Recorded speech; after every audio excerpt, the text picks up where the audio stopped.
ket.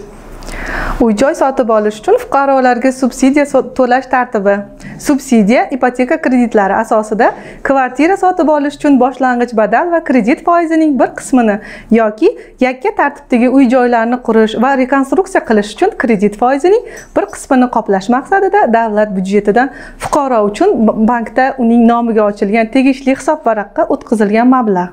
Ariza beruvchi ipoteka kreditlari bo'yicha boshlang'ich badal va foiz xarajatlarining bir qismini qoplash uchun subsidiya olish maqsadida ariza bilan murojaat qiluvchi 18 yoshdan 60 yoshgacha bo'lgan O'zbekiston Respublikasi fuqarosi, daromadi yuqori bo'lmagan fuqaro yoki oila, qonunchilik hujjatlariga muvofiq aniqlanishi mumkin bo'lgan o'rtacha oylik haqqi daromadlar miqdori Qoraqalpog'iston Respublikasi va viloyatlarda belgilangan mehnatga haq to'lashning eng kam miqdorining 2,7 baravaridan 8 baravarigacha va Toshkent shahrida belgilangan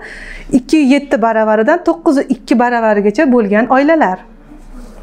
Mas'ul tashkilotlar tomonidan ariza beruvchini ijtimoiy mezonlar bo'yicha baholash tartibi, tibbiyot birlashmasi, davlat soliq inspeksiyasi, tuman shahar hokimligi moliya bo'limi, tuman shahar oila va xotin-qizlar bo'limlari, tuman shahar mahalla va nuroniylarni qo'llab-quvvatlash bo'limlari ariza beruvchini quyidagi ijtimoiy mezonlar bo'yicha baholanadi. Ariza beruvchining Labor Migration dasturida ro'yxatdan o'tganligi, xorijda vaqtinchalik mehnat faoliyatini amalga oshirayotganligi, ariza beruvchining yosh oilalar toifasiga mansubligi va 30 yoshdan oshmagan fuqaro ekanligi, ariza beruvchida shu jumladan uning turmush o'rtog'ining nomida respublikaning barcha hududlari miqyosida mulk huquqi bilan turar joyining mavjud yoki mavjud emasligi.